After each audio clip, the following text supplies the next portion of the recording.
that's what they stand on. That's it. That's all. They can't see. The thing that's like conservatism and, like level can do good things, can do big things, can make people's lives better. If you're a Republican, you don't really, and most Republicans think, a lot of the stuff that's not being done right now shouldn't have been done in the first place, right? Like SNAP benefits and other things. These are things the government shouldn't play a role in. So in some sense, if you're a Republican, a traditional Republican, your base, it probably supports not doing some of this stuff. The problem is, added to the traditional base is Trump's base. Trump won people making under $50,000 a year, right? As Trump said, won them not bigly, but he did win them. And, those people, a lot of them are on SNAP. And so, how do you sort all this stuff out? I mean, is it worth it to deprive people of benefits you think are a good thing if you're the Democrats, to try to preserve healthcare subsidies, which I think to some people seem abstract. I think to the people that need them, they're not abstract. But I think when you say to people, well, the subsidy, before the subsidies, before COVID, people making $130,000, once you made over $130,000, you weren't eligible for the subsidies. They lifted that cap. That sounds like a lot of money. It's complex, but I think that's a tough argument to win sometimes. So all of that being said, I think one of the things that's interesting here is looking, as you note, Gary, in Jersey and Virginia. What will be really interesting is to see if either, even if the Democrats win, do they win these states, these traditionally blue states, and with numbers better than Trump? Do they outperform Kamala Harris? Right. So even if they win, not outperforming Harris, that's not a great. I don't think that says great things for the midterms. Again, it's not saying that the Democrats will definitely lose the House or anything like that, but it's because we're a long ways out. But right now, the generic ballot number is only a 2% Democrat advantage, right? And if we have the gubernatorial candidates in Jersey and Virginia not even outperforming Harris, who ultimately lost, right? It's not great for the Democratic Party. Are you saying outperforming in actual numbers or in percentage of the vote? I'm saying percentage of the vote. I'm saying if they get less of a percentage of the vote, even if they win, right, but they don't outperform Harris, I think that's just not great news for the Democrat. So this might help answer the question a little bit, at least in terms of a snapshot of where people are at today based on the polling. And the polling, there's a wide disparity in the results, or pretty wide disparity in the results.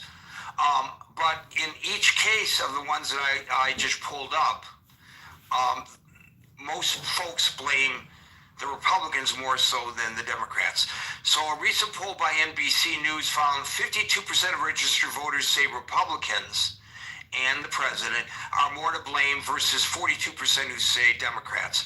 A poll by Navigator Research found that 45% would blame Trump and congressional, or do blame Trump and congressional Republicans for the shutdown, versus 26% blaming congressional Democrats. And the latest Associated Press Newark Center for Public Affairs research poll found that a whopping 60% say Trump and Republicans in Congress bear a great deal or quite a bit of responsibility. But interestingly, 54% say the same Democrats in Congress. Yeah, and Gary, look, the Republicans, in some sense, right, this is at their doorstep, right? Because there's one of two options, right? I mean, they need 7 Democratic votes or whatever, right? There's a price tag to those. It's $30 billion a year, $300 billion over 10 years. That's not a lot of money, right? I mean, it is in a deficit. Any billions or billions of billions, but compared to, what we're giving that to Argentina, it's not to give people health care, right? I mean, that's not a massive amount of money. Now, if on principle you don't want to do that, you could get rid of the filibuster, right? But which most Democrats favor doing anyway, right? But there, Republicans tend to like the filibuster, right? It's a thing for, if you are philosophically conservative, it's a thing to like, right? It's sort of a buffer against extreme legislation, right? If you've got get a supermajority functionally to get past the Senate, then you need broad consensus, right? And that's tough to get. Sort of, it's very different again than a Westminster parliamentary style system where once you get 50+1, you can kind of run the table for a while. You can't, so Republicans could end the shutdown tomorrow. End it tomorrow, right? That's what the Republicans say about the Democrats. No, all the Republicans have to say is, all right, we'll give these 7 people, the cost is about $30 billion a year. That's not a lot of money, right? But if you don't want to pay that, then you could get rid of the filibuster. That's also on the table. The Democrats have dug in and said, yeah, if you want 7 votes, here's what it costs, right? You didn't get 60 votes in the Senate. Wait a minute, are you suggesting that the president is playing into the hands of the Democrats by demanding the filibuster be eliminated? Well, I'm saying that would be something Democrats wouldn't mind seeing done. I mean, when you poll Democrats, Wall Street Journal just had an editorial about the danger of removing the filibuster, right? But that's an option. Trump would like to see it done. That's an option. The Republicans have cards to play, right? They could play them and end the shutdown, right? The Democrats have said, we will end the shutdown. It will cost $300 billion. There's a price tag to it. Now, I think if you ask most Americans, is $30 billion on top of a huge budget, a budget this big here, that big of a deal, especially with the tax cuts we passed, all this stuff. Most people don't think that's an exorbitant amount of money. Nobody's going to be pissed off that the Republicans added $30 billion a year over 10 years, each year, to end the shutdown and to give some people health care. Republicans don't want to do that. Option 2, end the filibuster. Shut the Democrats down that way. The Republicans don't want to do that. So they're asking the Democrats to lay down the one card they don't want to lay down, right? So, Trump is the great negotiator, and Trump said in 2013, shutdowns are failures of the presidency. I ask you, Gary, why can the great deal maker, the guy who solved every war, there is no more war, Gary. I mean, this guy is the Prince of Peace. I mean, if he was the Messiah, probably would have rose on the second day, not the third day. Why can't Trump, the great deal maker, get this deal done? Well, in order to exercise the art of the deal, to use his terminology, you have to sit down with people. And he won't sit down with the Democrats. So that's your answer to your question. And I'm sure you already knew the answer to your question when you asked it. For those of you who are scratching their heads and saying, what did Gary say about the AP poll? How is that even possible? Hey, I'm scratching my head too. Don't blame the messenger. I'm just reading it. It says here that the AP poll found that 60% say Trump and the Republicans in Congress bear a great deal or quite a bit of responsibility, while 54% say the same of Democrats in Congress. I thought this was out of 100. And I do believe, I'm not very good at math, but I do believe that 60 and 54 is beyond 100. Am I right?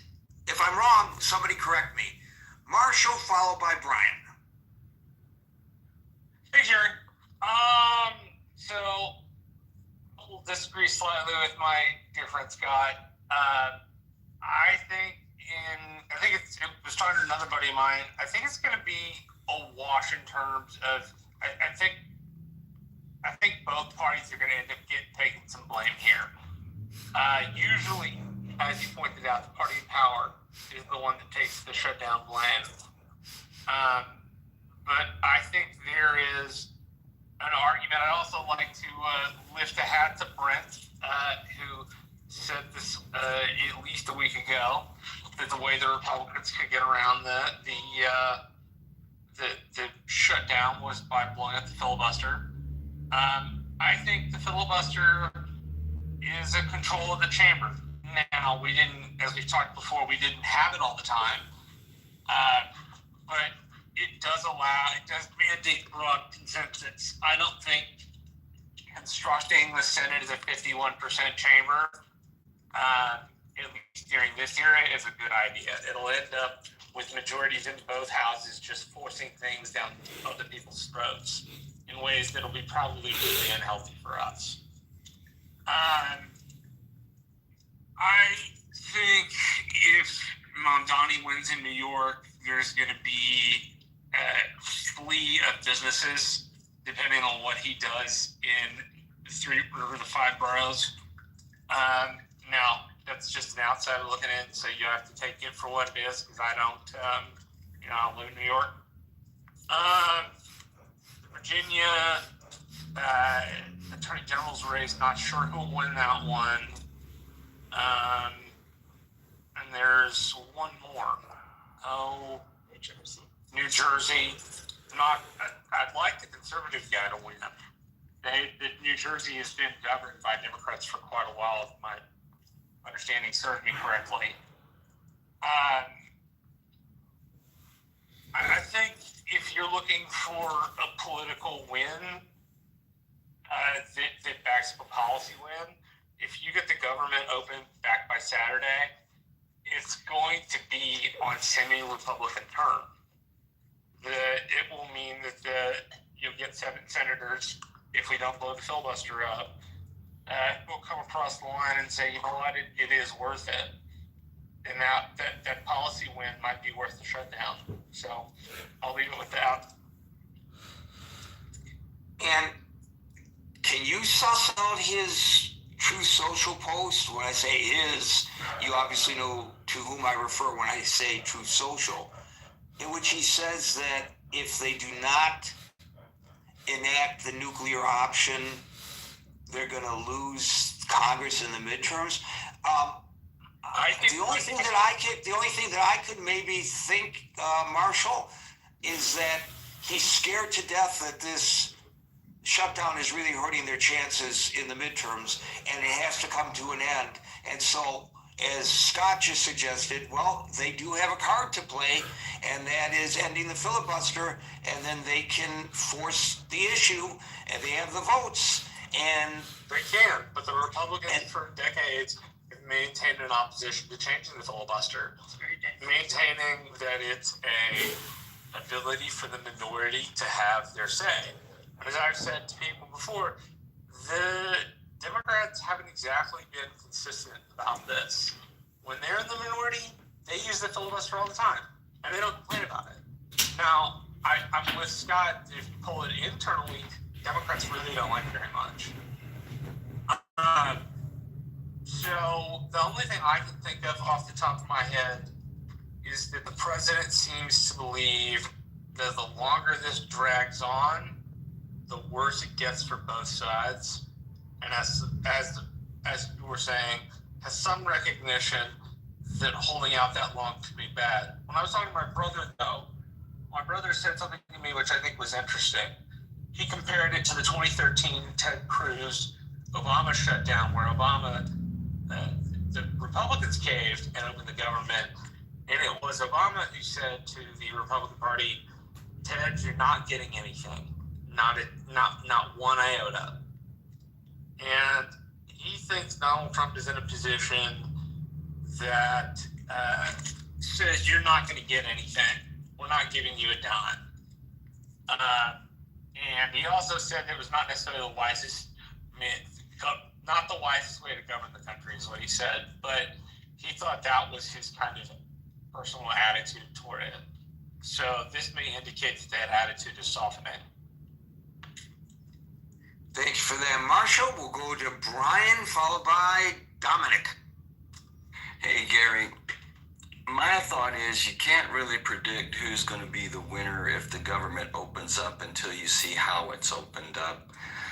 I've got a couple of theories. One is they have enough votes now due to Trump's pressure to blow up the filibuster. And another reason I think that may be a good case is the language that I'm seeing from the Republican base. It's not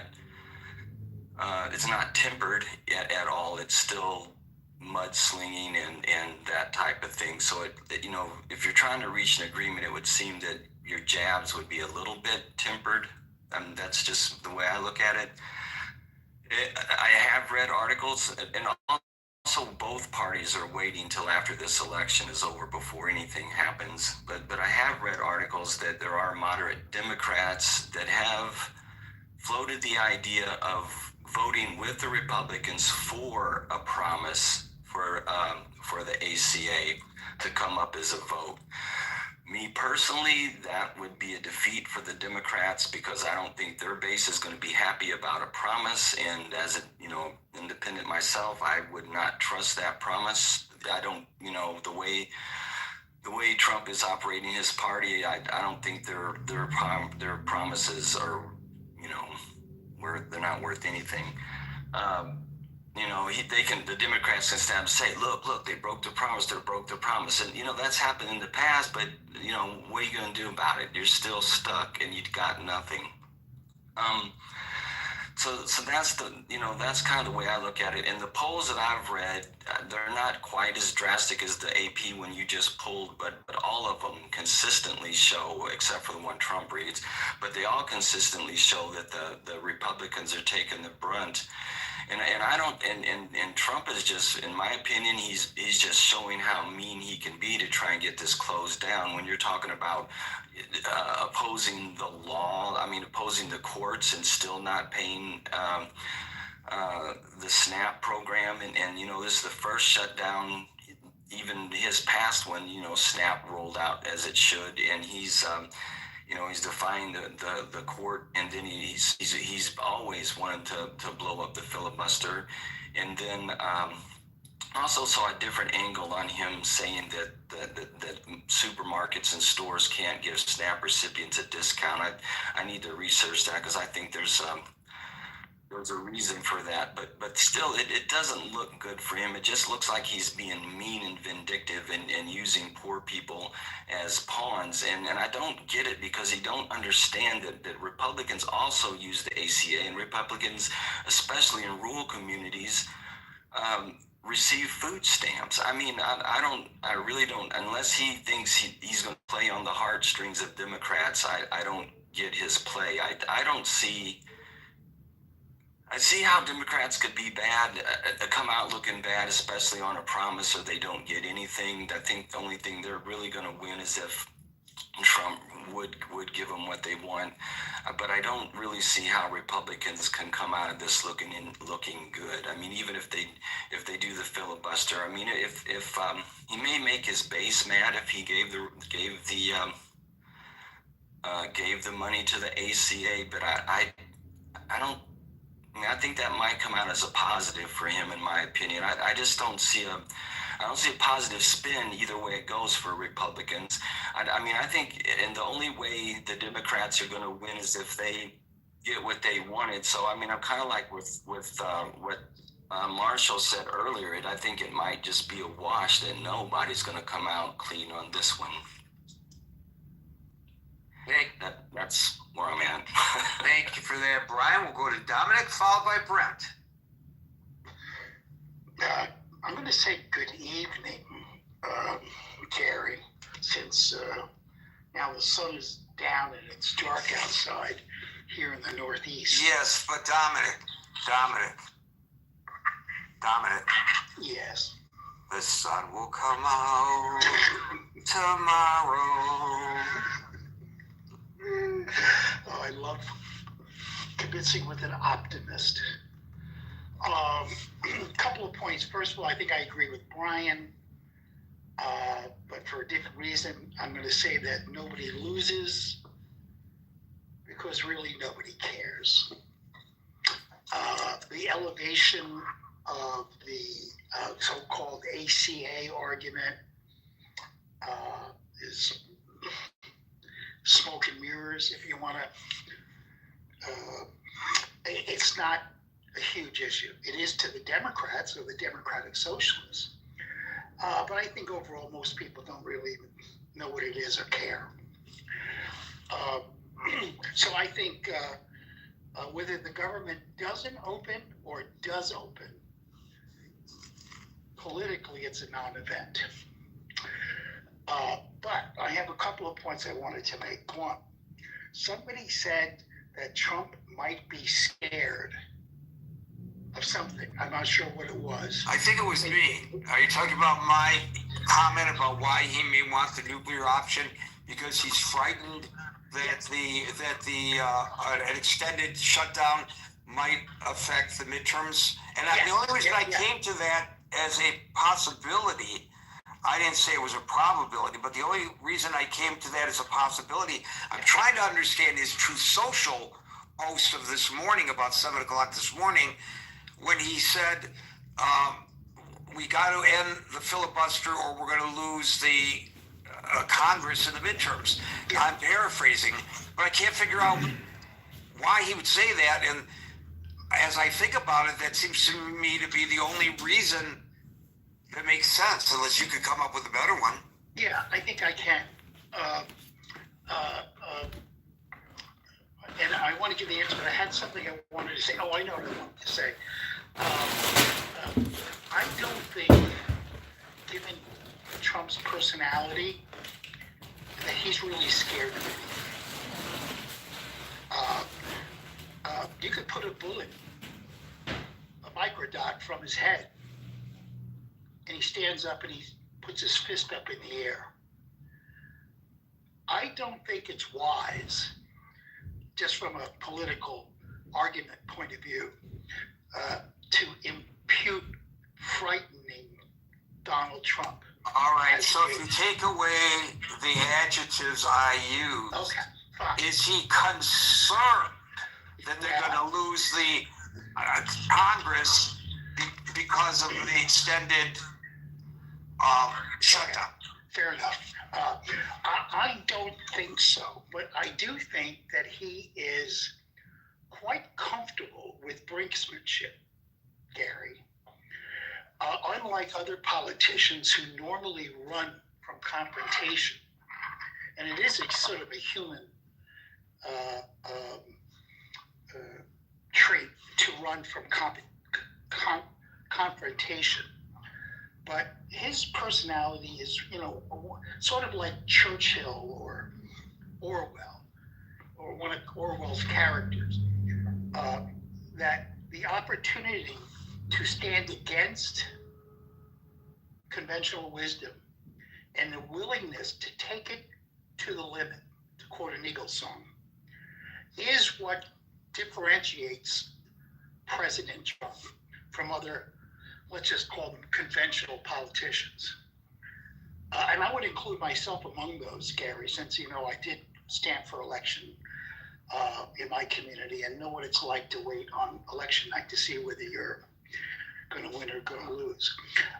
And I was a careful politician. I put my finger to the wind to see which way the people were. We have local issues like whether we're going to keep the airport open because of the noise, whether we're going to pay the cops, give them a 7% pay increase or not. But brinksmanship as a modus operandi, I think Trump is perfectly willing to burn down the house, the nuclear option. Let's just see how many other people are willing to go. How many other people are willing to put their life, I'm going to use metaphor here, to put their life on the line. I'm not going to do it. Maybe everyone else on the stage is willing to give their life up, but I'm not going to do it. But I think he is willing to. And that's what differentiates him from other politicians. And it differentiates him from, say, someone like Mondale, who I would refer to as an amateur. And so if he does get elected, he's going to be completely reliant on party bosses. And because he knows nothing about government. Well, already Obama has offered to be his mentor and advisor. He's going to have a lot of force. And Jamie Dimon has offered to be his financial consultant. So I think they realize he knows nothing. He's like Sergeant Schultz. Yes. He knows nothing, although Sergeant Schultz knows nothing. Right. He knows nothing. Listen, as a lifelong New Yorker, okay, I know and have seen his ilk before. Okay, he's not a new kind of entity in New York City politics. He's run-of-the-mill socialist. Have been around since turn of the century. But what he has here is a unique situation in which, like how Clinton got elected, We have a split both within the Democratic Party and without. We have a Republican who can't get elected door catcher and a disreputable Democrat who, quite frankly, is the worst candidate possibly to ever run a campaign. Okay, Cuomo. Stiff, inarticulate, lazy. I don't know what else to say about him. So the Democratic Socialist is probably going to win. But I think the rise of Democratic Socialists within the Democratic Party is one of the issues that will limit Democratic Party progress at the national level, and why we're probably going to have sort of a permanent Republican majority, both in the House and in the Senate for the foreseeable future. I'll leave it there. Thanks, Gary. Can I ask I was just going to say, I'm looking at Scott's blood pressure monitor. When he heard that permanent Republican majority, it went through the freaking roof. My blood pressure is so calm and so regular, buddy. I'm as healthy as always. Scott meditates. He's cool. Dominic, if Trump doesn't fear confrontation, right? And he was a big doer of things, which I think he is, right? Why doesn't he just pull Thune in and say, you get rid of that damn filibuster? Thune says he doesn't have the votes. At least that's what he said yesterday. He said, look, I'll bully every Republican in the Senate with you and tell them they'll never be elected dog catcher because I'll turn the whole MAGA movement against all of them. All right, Scott, you can get 30 Democrats to vote for the end of the filibuster.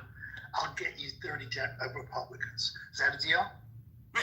I'll tell you though, wouldn't we need, do you need 60 votes to end the filibuster? I didn't think you needed 60 votes to end it. It's just a procedural rule, right? I'll just split it with you. Whatever you get on the. But I'm just saying, why don't the Republicans use this moment to kill Obamacare and replace it with something better? Why don't you help me? Why don't you come and help me and partner with me, Scott, and deliver as many Democrats? Scott, the answer is obvious because we don't have anything to replace it. Yeah, and what's interesting? Americans by a 34-point margin view the Affordable Care Act favorably. When you go to Democrats, it's 84 to 6%, 84% favorable to 6% unfavorable. Independents, it's a 20-point margin. Even among Republicans, it's a 12-point. It goes 34-point favorable or whatever. It's even Republicans like it. So I mean, the CA. So it's just interesting. Even Republicans higher favorable than unfavorable. Yeah, but a lot of Republicans are on it. Scott, my point was that nobody cares. Well, if it's not a lightning rod issue, why not just eat the $350 billion over 10 years? That's nothing. We spend that on programs to make sheep farmers feel good about themselves. Because that's actually Trump wants to remodel and renovate the American government. And this is a bump in the road along the way of doing that. I think that I admire that kind of pluck, and I almost wish, despite the fact that I like Obamacare, I think I would like to see him repeal it just for the sort of drama. But I don't think these people mean it. I think these Republicans, it's bullshit. I think if you pushed them, they wouldn't repeal it because they don't have an idea better. And because a lot of their members, their voters like it. So I think they just say this stuff. I think it's all theater. 60 votes, Scott.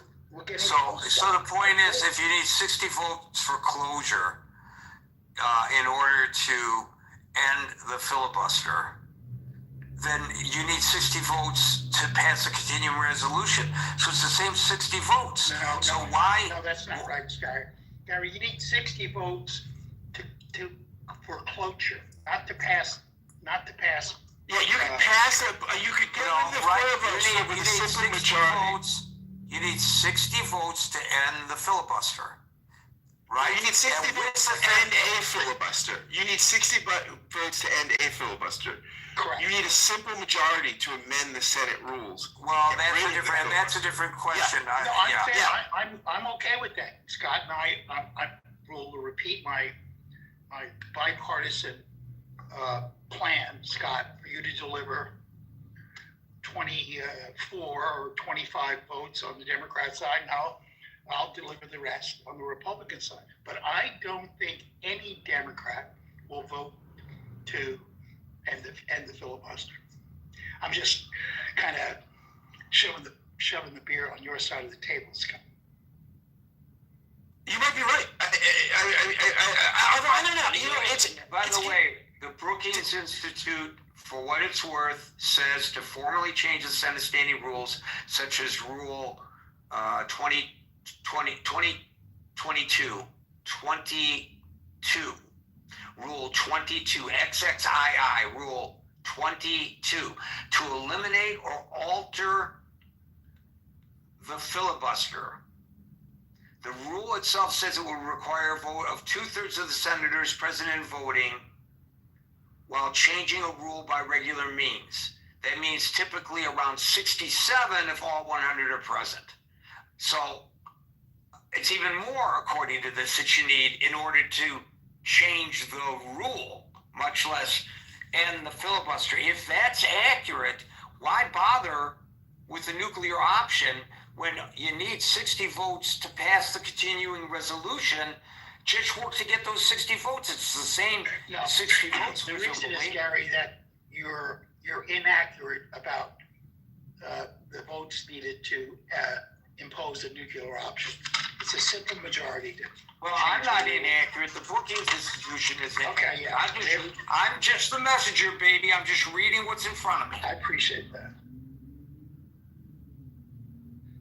Okay. Well, all right. If all they need is 50 votes to change the rule, 51. 51, let them change the rule. Easy peasy, right? I said, I'll deliver. Then why did Thune say he doesn't have the votes? I'll deliver as many votes as Because Thune doesn't think he can get 51 Republican votes. And He might not be able to. Democrat, you can't get one. You might not get, and Dominic, I think right now the reason you might, even though Democrats consistently poll as being against it, is I think in the era of Trump, this is the only weapon they see themselves as having, right? And so I think it's and look, I think Thune here represents the conservative mindset better than Trump does, right? Trump's not a conservative. I think the filibuster is a fundamentally conservative rule, right? It's one that says big change, you got to be wary of big changes, and any change that's big should require a supermajority, should require broad coalitions. So it's not a sort of, progressives don't think like that, right? And so I think Thune is doing actually justice to the small c conservative spirit here in a way that Trump is not. Well, listen, I'm going to agree with you, Scott, on that. I think the moderate position on both sides of the aisle is to keep the filibuster. I was just pulling your leg on the vote, but we have an iconoclast as a president. He is not, as I said earlier, a typical, got a yellow streak running down his back politician, and that's the distinction. So you got to deal with it. And I don't think that most people want to deal with the personality type that he represents or that he is. We don't elect people like that, generally speaking. So I can say on the other side, I can use my adjective that the members of Congress are scared to death of coming up against the president. Can I use scared for that? As much as a normal. Thank you. I wanted to use it so badly. What was it, Gary? Could you repeat it? Yeah, I said, can I use that? Can I use the terminology that I used for the president with regard to the midterms, then to the members of Congress who are, and I'm going to use the same term because I want to use it so badly and you took it away from me, that the members of Congress are scared to death to stand up to the president. Well, no. Can I say that? All members of Congress are naturally scared, okay? That's a 100% truism. So it's not a party-based personality trait. See, I know how to work my editors, Dominic. I know how to work my editors to get in what I want to get into the story. Thank you, Dominic. Brent, followed by Steve. Brent. Okay, so just to clarify, it takes 50 plus the vice president to overrule the parliamentarian in the Senate. So if you want to do that, which the Republicans actually did on nominations not too long ago, that's when you require 50 plus 1 votes. If you want to actually kind of formally change the Senate rules, it is a 67 number, which rarely. Oh, so I wasn't wrong. Well, you're kind of wrong. Well, I wasn't wrong because I wasn't wrong because I read verbatim what was in front of me, so I wasn't wrong. to do this quote unquote nuclear option, which is essentially overruling the parliamentarian and changing Senate precedent, that is the 50 plus the vice president, which gets rid of The filibuster or a filibuster? The filibuster. You overruled parliamentarian. You set Senate precedent, and with Senate precedent, you have new Senate rules. So Scott was right again. Scott was right again. Yes, Scott is correct. Oh, for God's sakes! I'm tired of this. He's always right. It's disgusting. Be wrong once in a while, Scott. Show that you're human. I mean, you haven't asked how many times I've been divorced, Gary. Well, I was talking to those women, and we'll talk about that later. Go ahead. So, for a country that doesn't care about any of this, it is odd that Trump's approval ratings are at its lowest point of a second term. I always look at Nate Silver's average. That average is as low as it's ever been. I mean, some of his recent polling, CNN poll had him at 37% approval, 63% disapproval. Economists had him at 39% approval, 57% disapproval. These are the polling. This is about what he was polling. When he left office after January 6th, and he was polling higher than this when he got creamed in the midterms last time. So let's don't forget that the midterms during the last Trump administration, he was pretty unpopular. Not as unpopular as he is right now, but he was pretty unpopular, and the Republican Party got creamed. So are you suggesting, Brent, that in large measure the midterms will be a referendum on the president? They're always a referendum on the president, so I'm not suggesting that. That's just historical norms.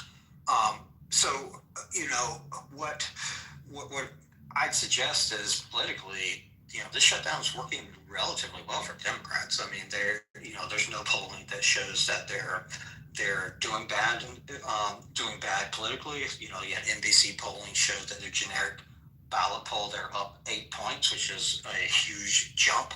I suspect these kind of off-year elections will go pretty well for the Democrats. If you look at the poly markets right now, you see the people who are really paying attention to early returns and voter turnout. Republican chances are dropping remarkably quick, and Democratic probabilities of winning are going up. So, politically, I think this is going relatively well. But it still doesn't go well if you're a SNAP beneficiary, if you're a person that is dependent on the ACA or need the ACA for healthcare. It doesn't go well for them. And the Democratic Party has always had a threat of being the party of responsibility. So they are starting, at least the moderate members of the Democratic Party are starting to come to the table.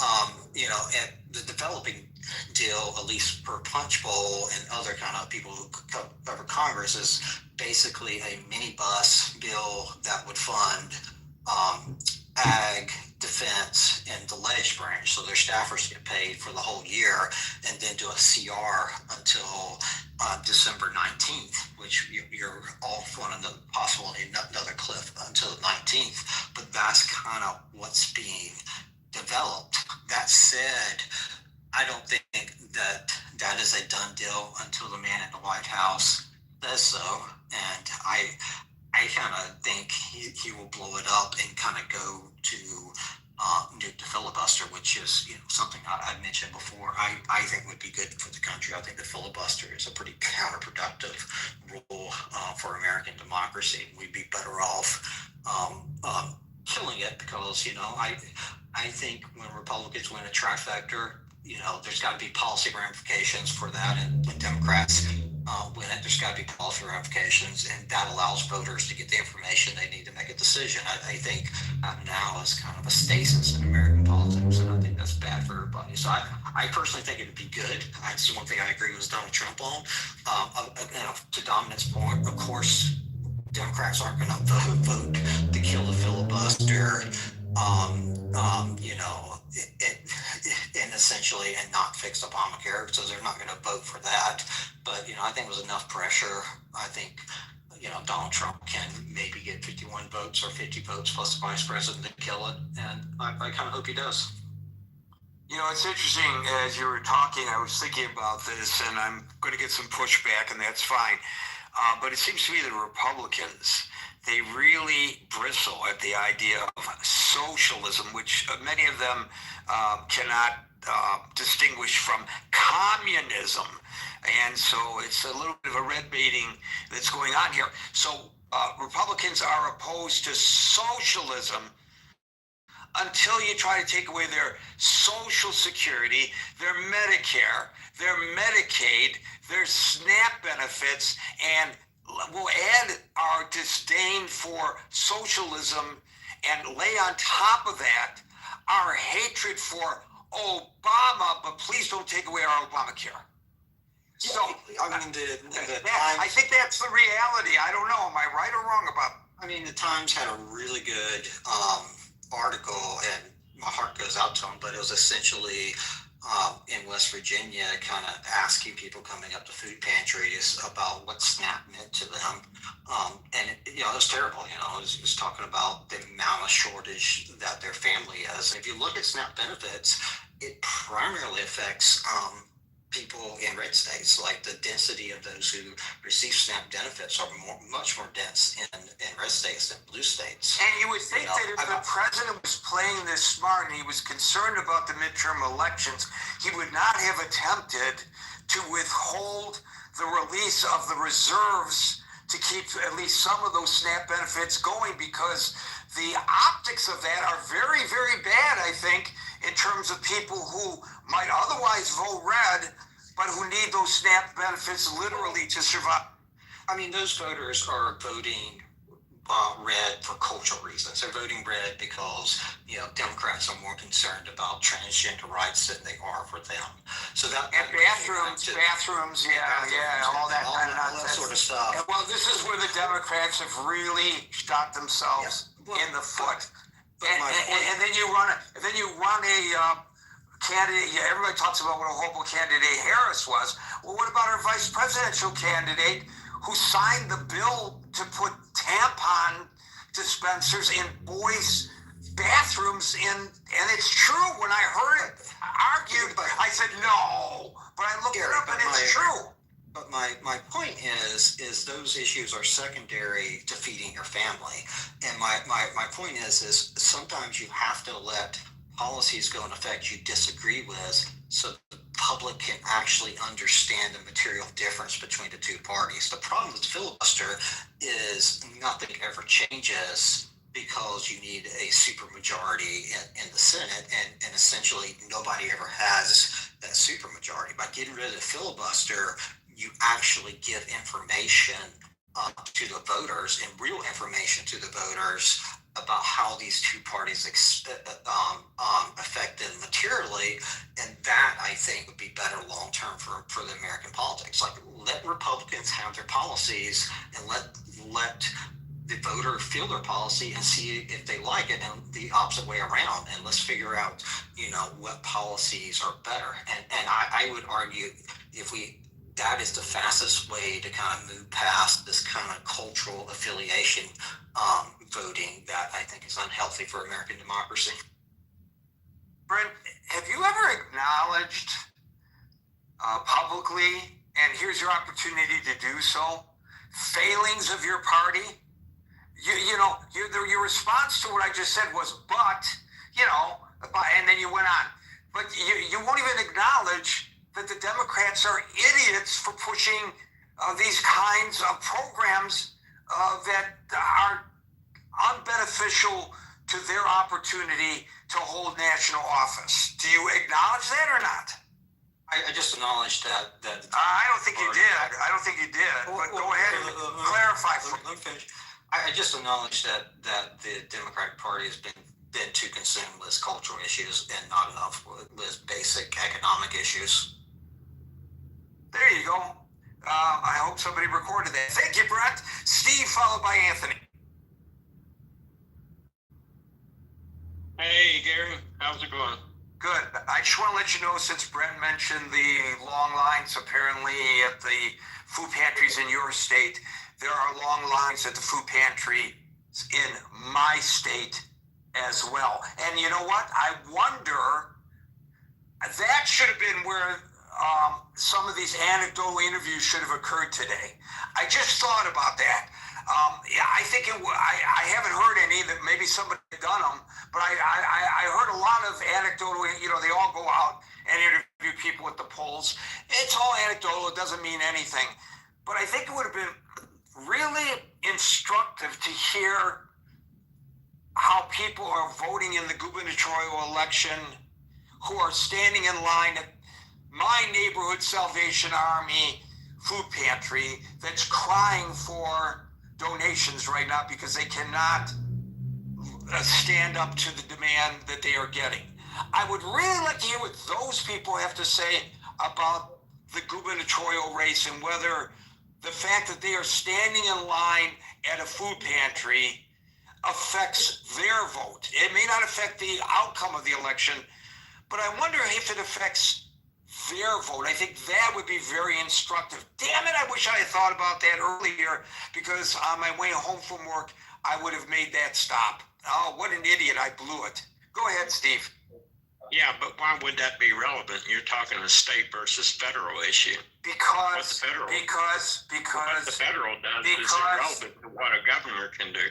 Nah, because because in the minds of the voters, especially right now in the New Jersey race, this is a Trump versus the Democrat race. This Citarelli,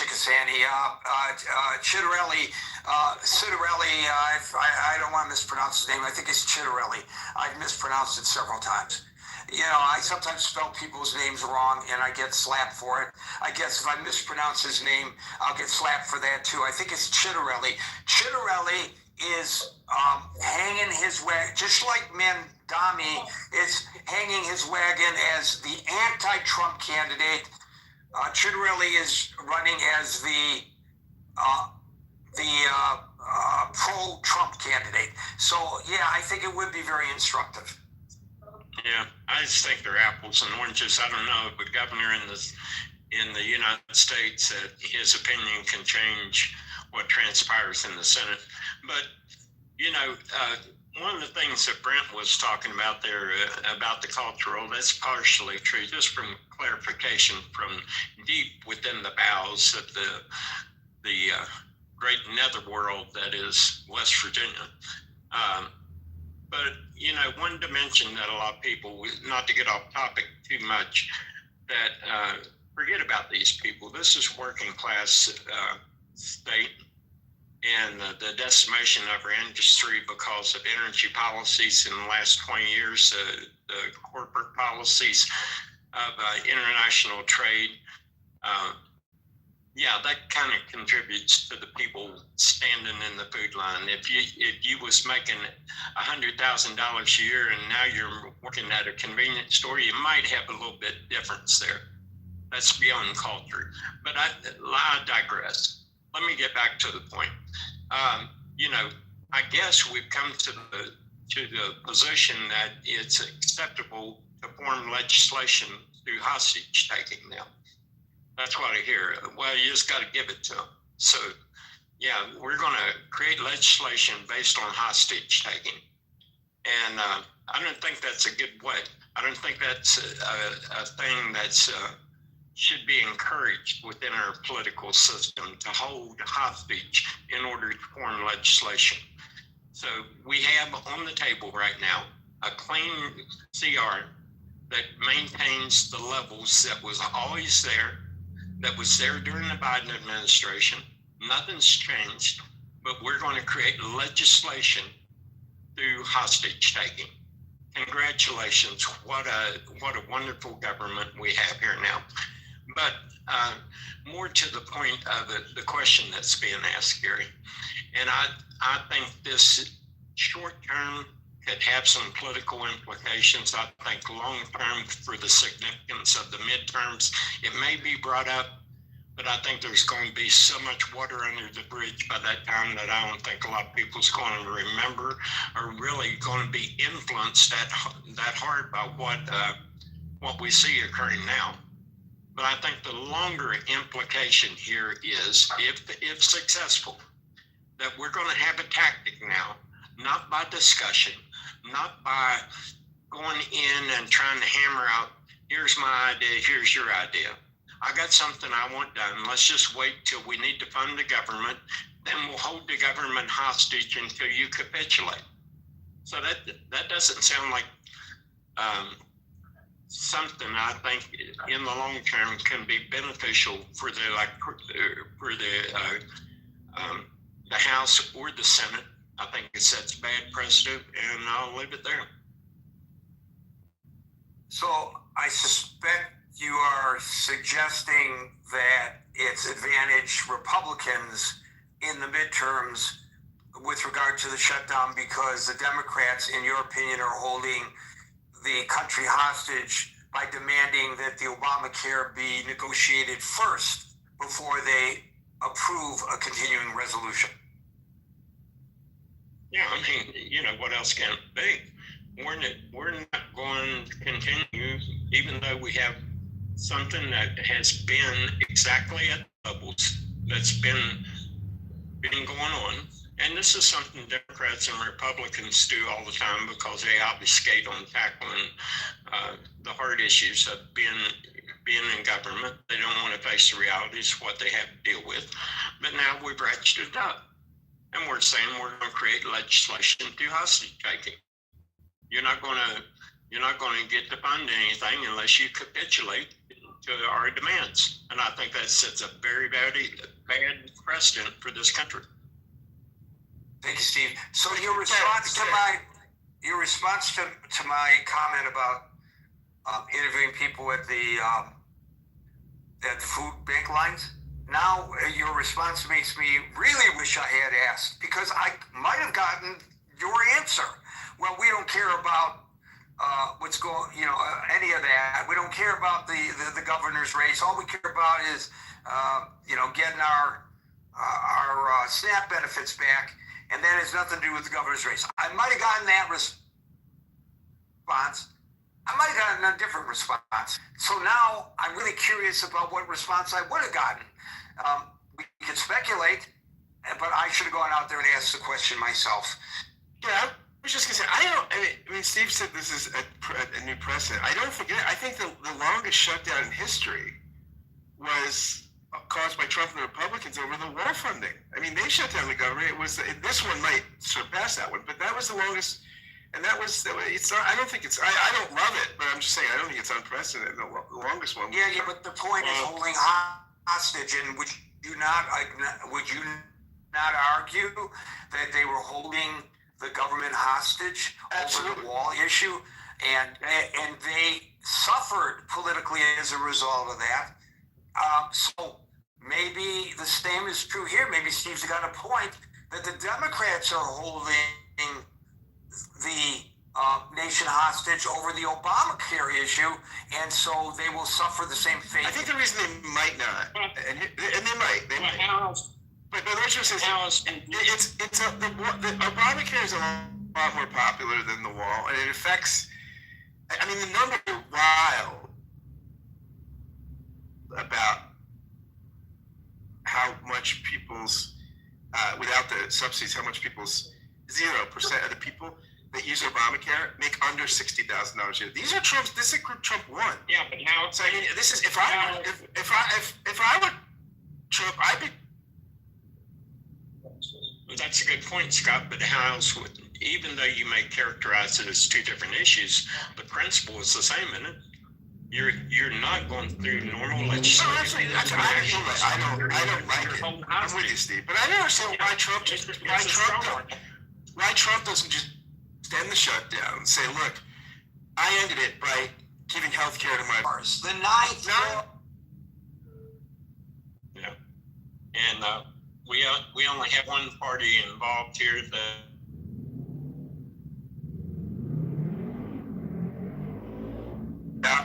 by giving your voters health care. And it's only 25, it's a fraction of what this is not a lot of money in the context of the budget, right? It's $25 billion this year, $350 But your billion over 2 years. Democratic senator says otherwise. Your Democratic senator says pass the continuing resolution and then fight for Obamacare. as it should be, Gary, as it should. And you know, we toss around 350 billion like it's nothing, but we're 38 trillion in. Would you rather give it to these Americans or give it to Argentina, Steve? No, Scott. I'm going to a larger point.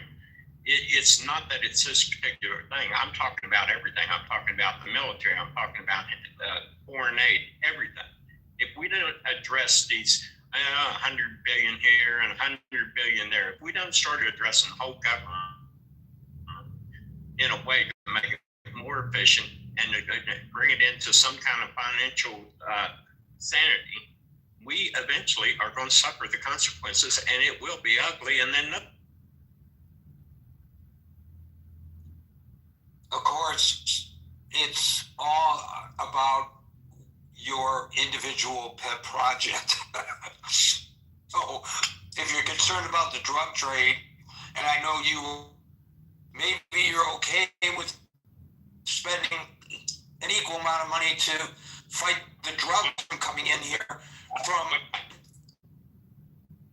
I would much rather spend money eradicating the drug trade that's killing millions of Americans than send foreign aid every time they get an area. But would you rather do that than pay for the health care of poor people?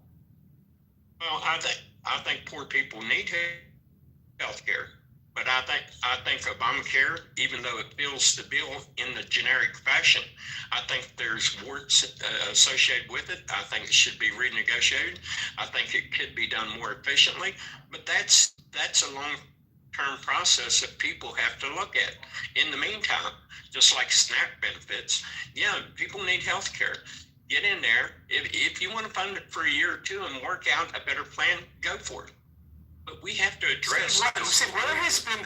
I hear you, and look, I think there could be a lot better plans than Obamacare. I'd be for getting the insurance companies out of the game for what. But why haven't the Republicans? They've had since 2000. This was 13 years. Why has there not been? Trump has not presented a plan. Where's the plan? Why is there no plan? Well, I can tell you why, Scott. Because they're cowards to address it. They know that it's something that is going to cost a lot of money. They know it's going to be viewed as big government, and they're cowards to address it. Well, it needs to be addressed. People need to be able, if they're sick, to be able to go to the doctor and see a doctor. This is something that needs to be done. But they're cowards for not going in and addressing it, so they'll rail about it. It's like they said they was going to get rid of it as soon as they got a majority. What they do? Nothing. Because they are cowards. Just like the majority of the House and the Senate, these are tough issues, and I've sat in on tough issues. Most people don't like to have 100 people barking at them because you're telling them the truth. I've had that. I'll stand there and tell you the truth. I don't care.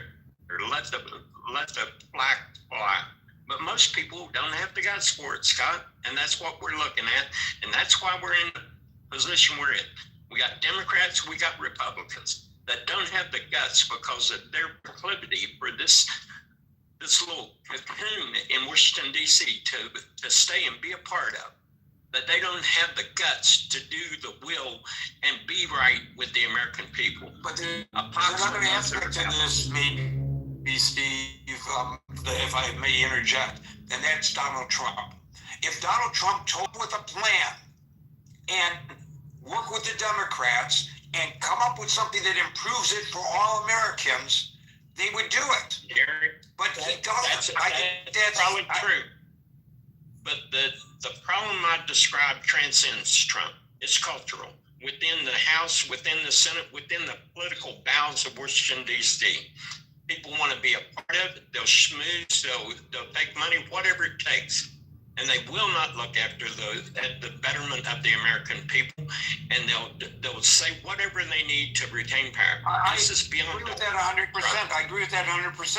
But we are in a unique time in your life and mine where we have a president who has such control over the Congress, such that even when he is not even in office, when a bipartisan bill, I know Marshall doesn't like the bill, but when a bipartisan bill is presented to deal with the border, he says, whoa, no. The head count was already taken. They had the votes, and he said, stop. Do not vote for this, Republicans, because that'll make it look like Joe Biden did something to stop the problem at the border. Vote against it so he looks worse, and then when I come in, I'll take care of it. And they said, okay, Mr. President. So he's got this kind of control over the House in particular, a little less control over the Senate, that if he really wanted to resolve this problem, getting back to Scott's argument, we could have had this resolved during his first term. It's now been 3 terms, or 2.5 terms, 2 terms and a quarter, you know?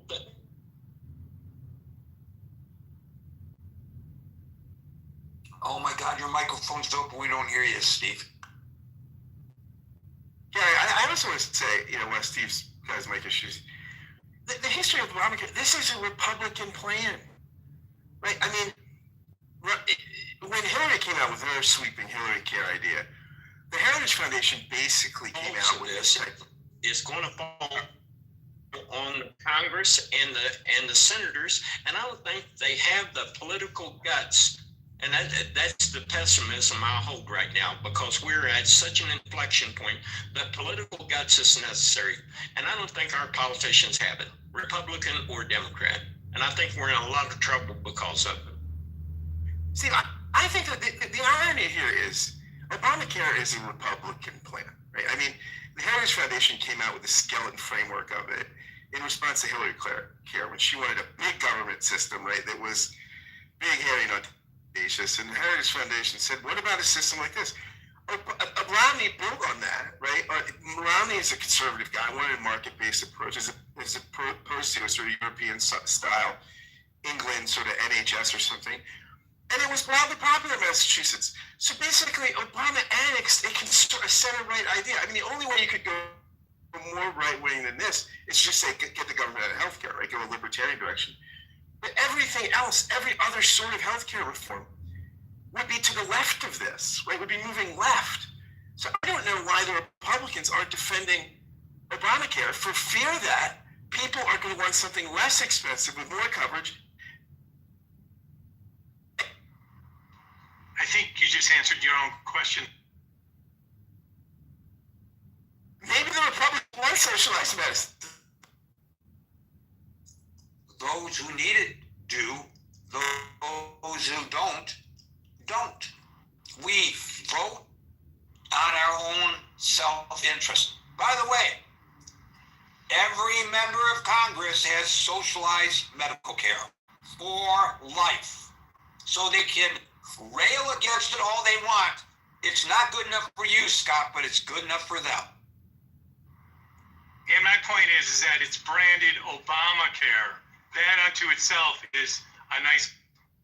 It was the Republicans who called it,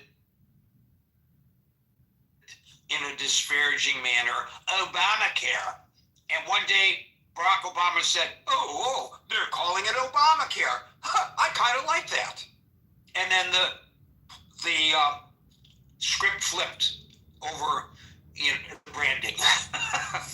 so, and I thought that was brilliant. I remember when he did it, and I thought at the time, right on. Thank you, Steve. Anthony, followed by John. Anthony. Hello, everyone in the room and on the stage. Can you hear me? Loudly and clearly. Awesome, good. So my political viewpoint is this. I'm going to give you a short story. On December 25th last year, I had a stroke and I had a heart attack, one after another, right? So now when my doctor called today, I told her why I missed my appointments. Because President Trump has decreased funding where people who needs to go to healthcare can't get there. I live in the outskirts of Chicago, Illinois. I live in the suburbs, but I'm not rich. I'm on Social Security. So get this. A lot of my friends who work for the government is suffering tremendously. When she called, when my best friend called me just yesterday, she was like, bro, you used to be on top of us, you used to the government, now you're not, you don't work for them anymore. Can you loan me $200? I said to her, I do not have it. If I had it, I would. And I'm getting to her, I said, this shutdown is killing a lot of people who needs to get to their doctors because he has cut billions of dollars for us to get to and from our doctors from who live outside or in these professional cities all over the country. Now, Are you talking about transportation? Yes. Okay. Public transportation. Gotcha. So I think it's a bigger fish. I think it's a bigger fish that people are looking at. Okay.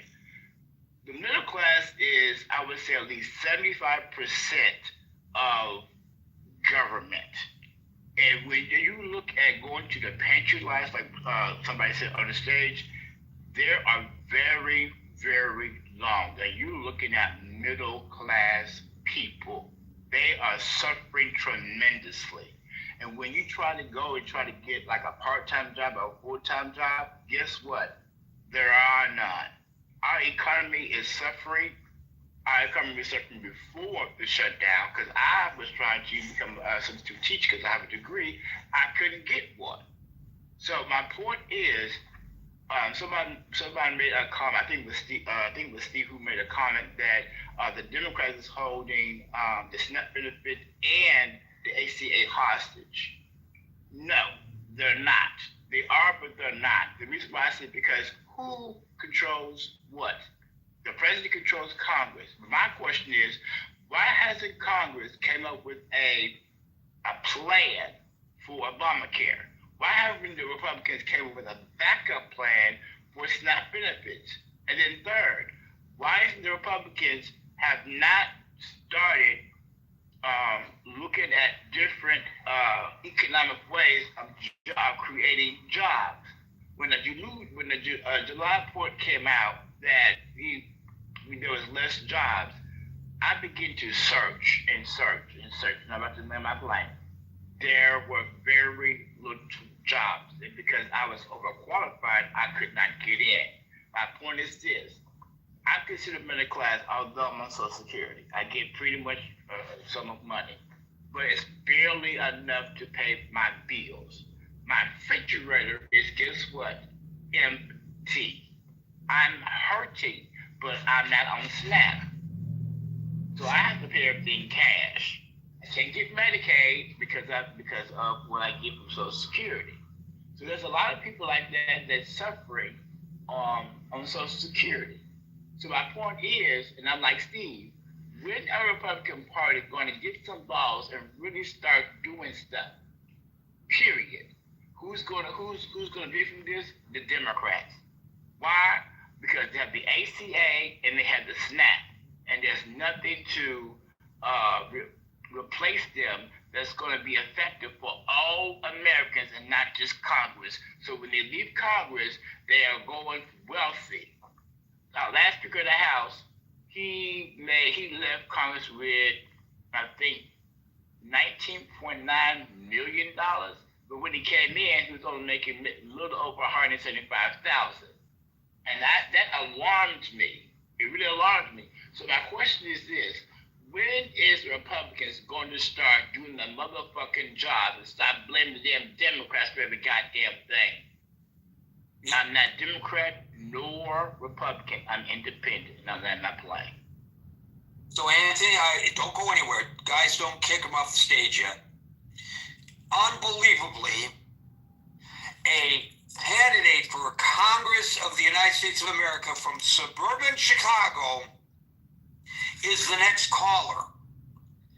He is a Republican. So let's take Anthony's issue and put it to John, our next caller. John, would you like to be introduced to Anthony so that maybe when he has a doctor's appointment, you could volunteer as a Republican to drive him to his doctor appointments? The thing about clubhouses, I can help Anthony coordinate here without personally getting involved in Anthony's life. But Gary, I love your socialistic way of thinking. Well, that's not socialistic. That's neighbor helping neighbor. What do you mean not personally getting involved? If Anthony was my neighbor, if he said he was here in New Jersey, I would say, Anthony, no worries. I will get you to the hospital. And I'm not a politician. And I'm not a Republican. Here's your chance to prove that Republicans are not mean-spirited as Anthony believes them to be. Can you help the guy out? Anthony is an independent.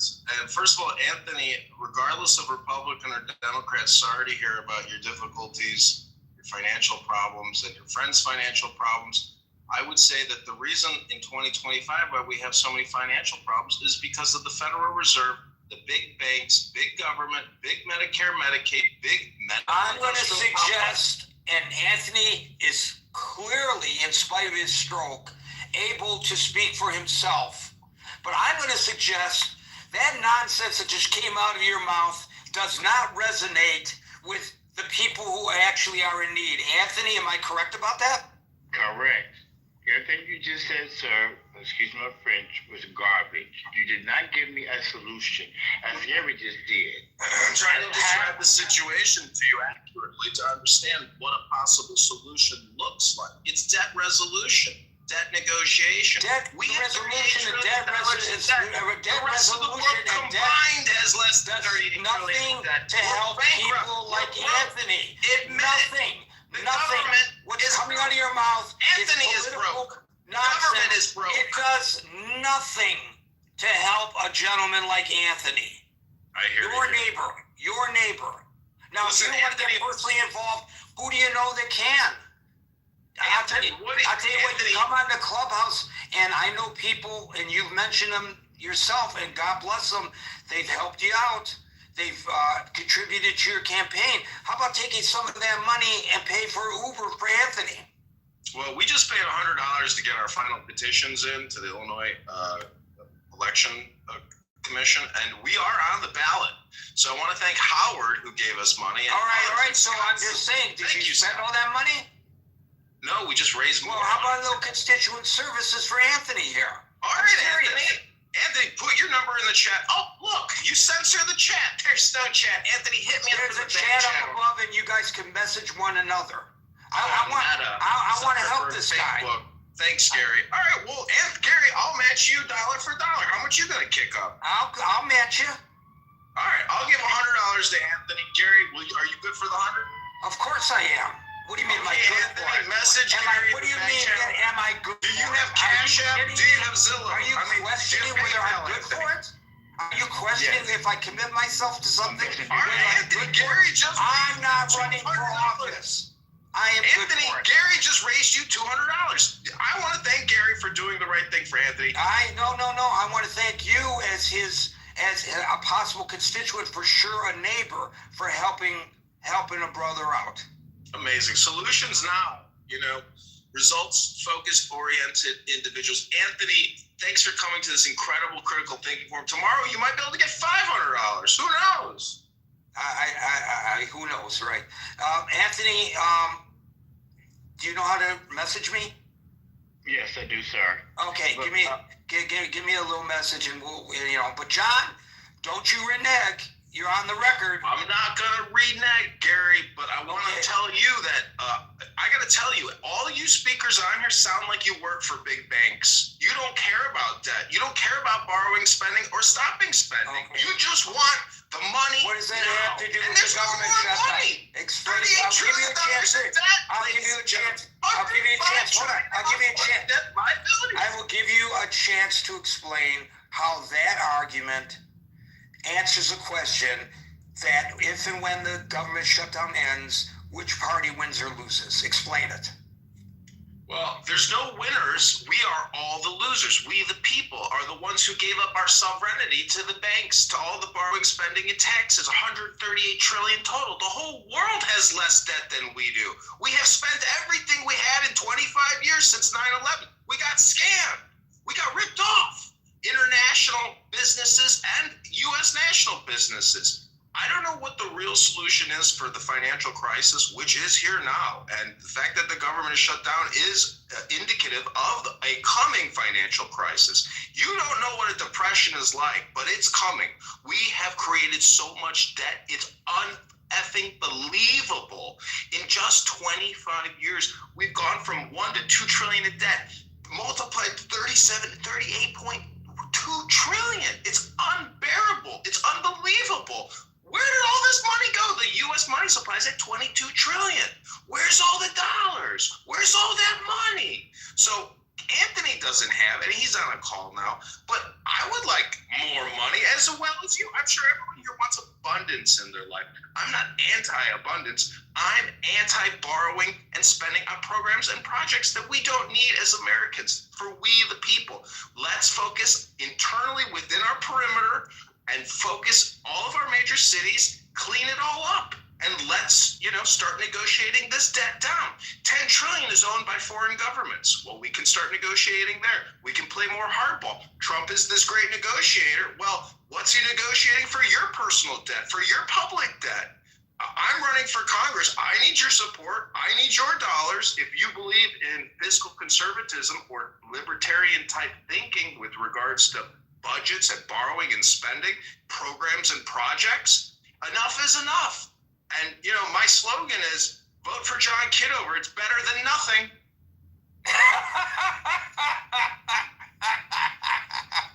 Oh, well, that's a pretty endearing, it's sort of like the guy with the sign begging for money for marijuana. Thank you, John. Victoria fell out and came back. Victoria. Thank you, Gary. And yeah, that was a bunch of baloney, but I think we're used to those types of meat packing. Well, I mean, he's running for office, and that's his platform. I don't know. You may agree with what he says, and you might not. I don't know whether it's baloney. The U.S. There might have been a little meatloaf in there. There might have been a little meatloaf in there, Victoria. The U.S. debt is over $37 trillion, and I do agree. Like we have to actually look at these things and examine it. But I don't think giving tax breaks to the ultra wealthy helped at all. In fact, it actually contributed to that debt quite a bit. If and when the government shutdown ends, who wins and loses? Well, the American people are not winning, and that's the unfortunate aspect. It is my belief the Republicans own this government. The government that we have right now is GOP led. It's MAGA led. If anyone is to be blamed, it's them. And Trump doesn't give a fuck. Like, sorry to use bad language. I apologize for using that. No, don't apologize, Victoria. Okay. But he doesn't care. Like, he never will care. And that's the problem, is that he would rather extend his vacation, and so would many of potentially some of his followers in Congress. But the American people suffer as a result of this, and we're seeing it play out. And the Democrats, I applaud them for taking a stance, but to be quite honest, like the only thing that Congress has to do is just approve a budget. That's it. That's your only job, and you are not functioning in your job. So Exactly. I would just say, like, none of them are doing their job at this point. Thank you, Victoria. Anthony, you got a pen and paper? I messaged you already. I know, but here's a better way. I saw you messaged me, but you can email me, reportergary@gmail. You can remember that, reportergary@gmail.com. Email me, and then we'll work something out. Gotcha. May I respond to Victoria and John? Yeah. John had a point. I used to be in the political realm. I used to be a campaign manager. And what I did was I always looked at the finances. I always looked at how much money we getting in for these candidates. And you know what I did? I had a structured budget. And if we went under, we gave that money back to that donor. Because that's the right thing to do. Instead of keep the money and do something else with it. I agree with Victoria because we are suffering. The American people is suffering each hour. Thank God my mama has food in her refrigerator. Thank God that my aunties. But look at the elders. You know, they don't have food in their refrigerators. Their bills are not fully being paid, although they get Social Security. Social Security is not enough. There's a few of them that wants to have to go back, to try to work a job. There are no jobs. There's no part-time jobs. Prime example. I put in 5 part-time jobs, one across the street, one down the street, right? I talked to the manager because I know them personally, and they don't have the budget, but they need help. So it goes back to John's perspective. We are in a deficit. Our government is broke, but yet the rich is getting richer. And the middle class is suffering along with the poor, or I would say the elderly. We're all suffering in one form or fashion. So what I'm saying is we all got to come together and love on each other. I help elders all the time. When I have extra money for my Social Security and my bills are low, I help out. I help the homeless. I might give them $20, cut my apartment. My brother's like, look, here's this or here's a meal. Well, we can't do that now because of now the government shutdown. It's because they haven't set the damn budget. We broke. And everybody needs help. So what I'm saying is, if you got it, help. You get it back, God will bless you. Trust me, He will bless you. So I thank you for allowing me to speak. I'll land my plane, and you can put me back in the office if you wish to. I'm here just to listen. Excellent last words. Thank you, Anthony, and make sure you write me, reportergary@gmail.com, and we'll hook you up. Howard, back on the hot seat, Howard. Howard on the hot seat has your duly elected member of Congress who has agreed to cast the deciding vote to release the Epstein files. Has she been properly seated as of today by the Speaker of the House from the great state of Arizona, Howard? Hey, Gary. Tonight we're coming to you live from Cave Creek, Arizona, the historic winter home of Hell's Angels. And from all information that we've been able to gather, Adelita Gruhavla, she still has not been seated to fulfill the seat that magnanimously her father had served for many years. That still has not happened. And have those Epstein files, as promised, been released as of yet, Howard? We're still trying to track that down, but as of right now, Gary, as far as our information and sources tell us, they have not yet been released. Ladies and gentlemen, once again, on the front lines in the great state of Arizona, fighting the drought, fighting the monsoons, fighting the windstorms, our own Howard Kaufman and our our service. We thank you for your service to this room, Howard. Folks, we're here Monday through Friday from 5 p.m. to 6 p.m. New York time. So till 5 p.m. New York time tomorrow for the next edition of the Critical Thinking Forum. Everybody be safe, be well, and peace out.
See, still there right now, and he of y'all fuckery, y'all bullshit. Y'all are not winning at the polls. Y'all are not winning the people over. You are starving people. You are treating people like shit, and we are tired of it. And guess what? We are flipping the fucking. Hey, guess what? You could call it what the fuck you want, but guess what? The people are fucking voting you motherfuckers out. And guess what? And I'm a man at this. And bitch, we won. what did you win? What does that mean? The government still shut down? Because you know that's what you made me love that word. Y'all love that word. We won. Guess what? Vote in Congress. That's what we want. We won. Bitch, we won. What did you win?